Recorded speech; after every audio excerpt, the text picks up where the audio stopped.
Cockroach पुन्हा एकदा चर्चेत आले आहेत.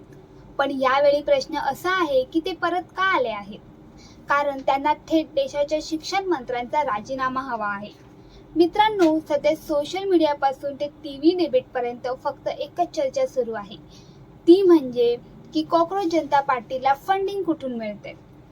काही विरोधकांनी आपापली मते व्यक्त केली आहेत. आता त्यांची मतं काय आहेत ते आपण थोडक्यात जाणून घेऊयात. पण त्यासाठी हा व्हिडिओ शेवटपर्यंत नक्की बघा. काही जण यामागे परदेशी फंडिंग असल्याचा आरोप करत आहेत, तर काही जण याला मोठं षडयंत्र म्हणत आहेत. पण यामागचं सत्य काय?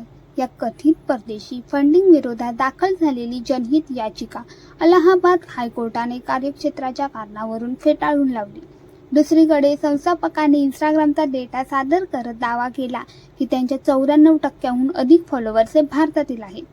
त्यांचं म्हणणं स्पष्ट आहे की नीट आणि CBSE पेपरफुटी प्रकरणात जबाबदारी निश्चित व्हावी.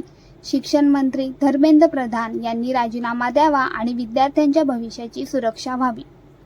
पण मित्रांनो, सर्वात महत्त्वाचा मुद्दा असा आहे की अनेक ठिकाणी असं नरेटिव्ह तयार केला जात आहे की ही चळवळ बेरोजगार आणि रिकामटेकड्या लोकांनी सुरू केली आहे.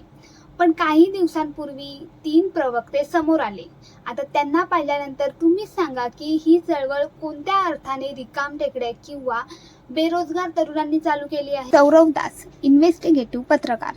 विजेता दहिया, राजकीय अभ्यासक, लेखक आणि चित्रपट निर्माते. आणि आशुतोष रांका, IIT कानपूर आणि लंडन स्कूल ऑफ एज्युकेशनचे माजी विद्यार्थी, ज्यांनी परदेशात मॅनेजमेंट काउन्सिलंट म्हणून काम केलं आहे. मित्रांनो, आता तुम्हीच बघा की विविध क्षेत्रातून यशस्वी ठरलेले लोक या चळवळीमध्ये सहभागी होत आहेत. पण यामध्ये सर्वात महत्त्वाचा प्रश्न असा आहे की खरंच ही चळवळ विद्यार्थ्यांच्या भविष्यासाठी सुरू आहे का, की या चळवळीमागे काही राजकीय समीकरण किंवा राजकीय हेतू आहे? तुम्हाला याबद्दल काय वाटतं कमेंट करून जरूर सांगा. आणि हा व्हिडिओ जास्तीत जास्त विद्यार्थ्यांपर्यंत शेअर करा. आणि अशाच नवनवीन अपडेटसाठी अपडेट कट्ट्याला सबस्क्राईब करायला विसरू नका. धन्यवाद.